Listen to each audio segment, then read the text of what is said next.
जय माता दी दोस्तों, welcome to my channel. Friends, आज की वीडियो में बहुत ही महत्वपूर्ण बात जानेंगे जो आप लोगों के प्रश्न के ऊपर ही है। आप लोग बहुत सारा प्रश्न किए हैं, क्या हमें अपने पूर्वज की फोटो, अपने मरे हुए माता पिता की फोटो, कुछ बहनों का प्रश्न आया है कि क्या हमें अपने मरे हुए पति का फोटो अपने घर में रखना चाहिए और कहाँ रखना चाहिए।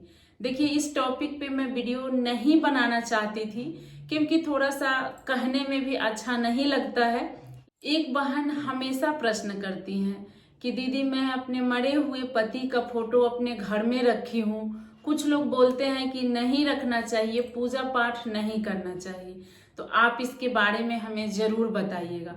तो देखिए, मैं भी इसके बारे में बहुत से किताबों में, शास्त्रों में छानबीन की हूँ, तभी आप लोगों के लिए मैं सही जानकारी लेकर आई हूँ। तो आज की वीडियो इसी टॉपिक पे है कि मरे हुए लोगों का तस्वीर हमें अपने घर में रखना चाहिए कि नहीं, और अगर रखते हैं हम तो कहाँ रखना चाहिए। क्या पूजा रूम में रखना चाहिए, अपने बेडरूम में रखना चाहिए और कहाँ रखना चाहिए। तो आप लोग बातों को ध्यान पूर्वक समझते हुए वीडियो देखिएगा।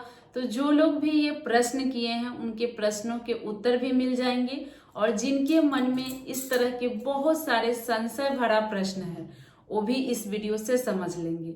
तो वीडियो को आप अंत तक देखिएगा, और वीडियो आप लोग को अच्छा लगे, जानकारी आप लोग को सही लगे तो प्लीज चैनल को सब्सक्राइब जरूर कीजिएगा और वीडियो को लाइक जरूर कर दीजिएगा।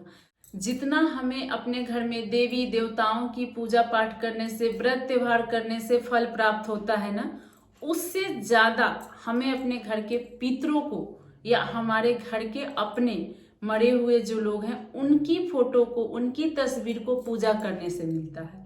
लेकिन कुछ नियम होते हैं जिस नियम से हमें मरे हुए लोगों की तस्वीर रखनी चाहिए या पूजा पाठ करनी चाहिए। देखिए, वहीं पे कुछ लोगों का ये भी कहना है कि मरे हुए लोग हमारे सगे नहीं होते हैं, तो दूसरे दुनिया में चले जाते हैं, वो हमारे अपने नहीं रह जाते हैं, तो उनका पूजा, उनका फोटो हमें अपने घर में सोच समझ कर करना चाहिए, रखना चाहिए।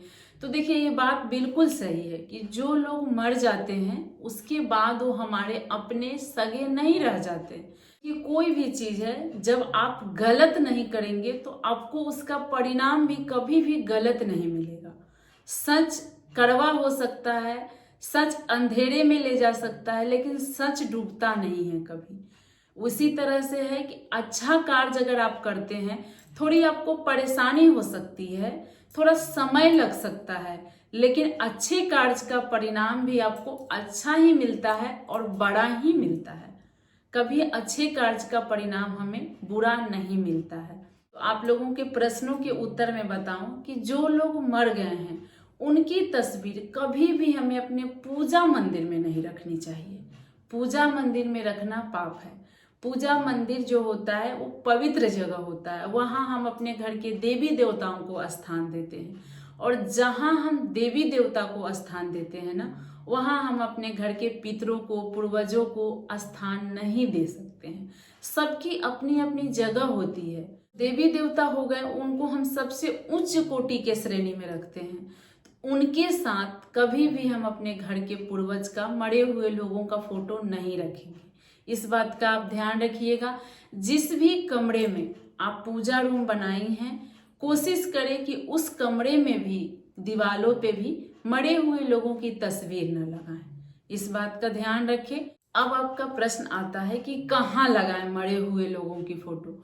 तो देखिए, जैसे ही हम अपने घर में इन करते हैं, जैसे ही हम अपने घर में घुसते हैं, तो घुसने के साथ ही कभी भी देवी देवता का तस्वीर अपने घर के तरफ उनका पीठ करके नहीं लगाना चाहिए।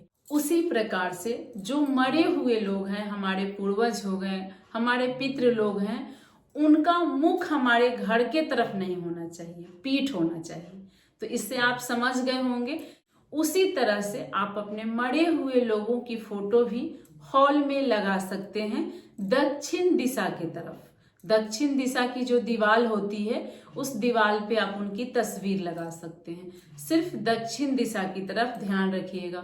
कभी भी उत्तर दिशा की जो दीवार है उस पे मरे हुए लोगों की तस्वीर मत लगाइएगा, भूल कर भी नहीं। उत्तर दिशा बहुत ही पवित्र होता है, हमारे घर में माता लक्ष्मी का वास होता है। उत्तर दिशा की तरफ या ईशान कोण की तरफ मरे हुए लोगों की तस्वीर आप मत लगाइएगा।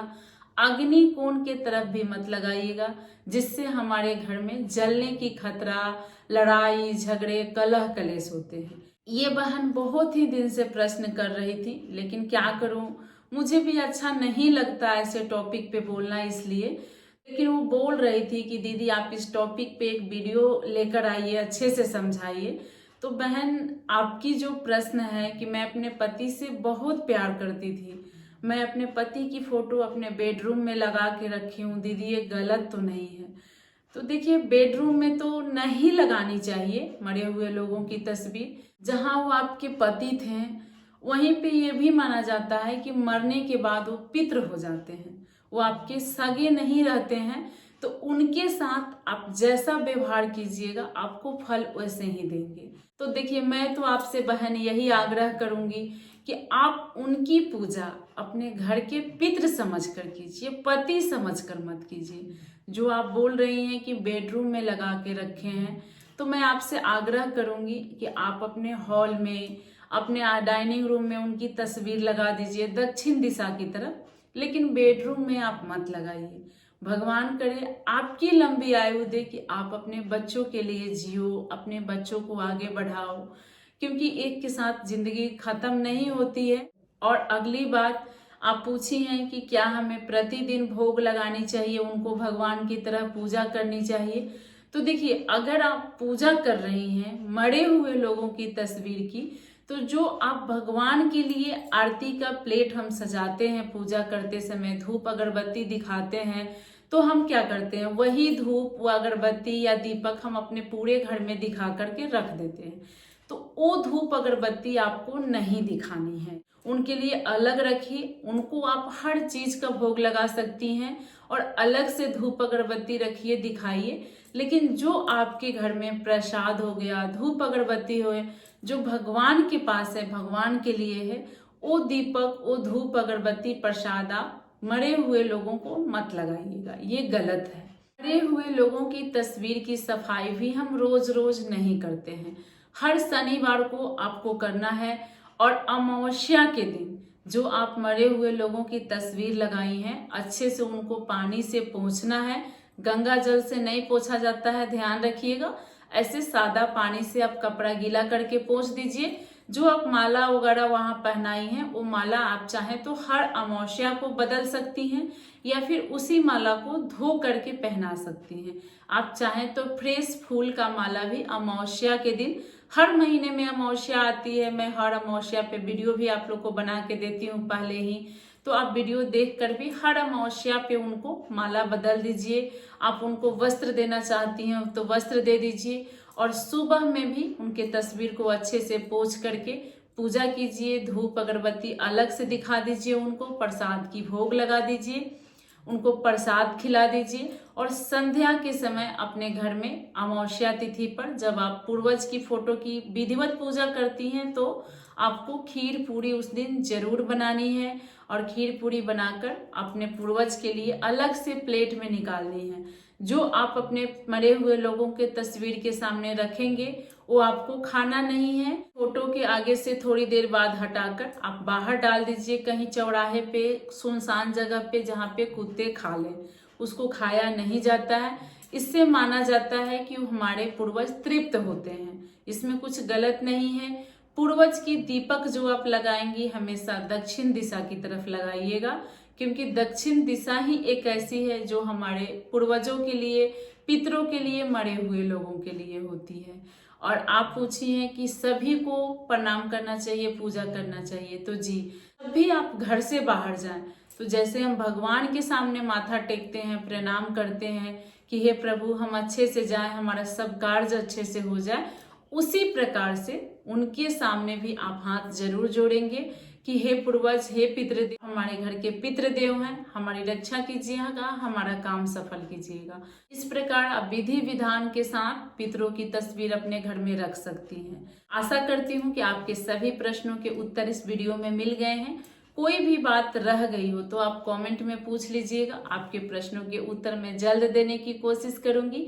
ये वीडियो आप लोग को अच्छी लगी हो तो प्लीज़ वीडियो को लाइक करके चैनल को जरूर सब्सक्राइब कीजिएगा, क्योंकि इस चैनल पे आपको हर पूजा पाठ हर चीज का शास्त्रों से जानकारी मिलती है। आगे आप लोग को किस प्रकार की वीडियो चाहिए कमेंट में जरूर बताइएगा। मैं मिलूंगी इसी प्रकार की अन्य वीडियो में। जय माता दी।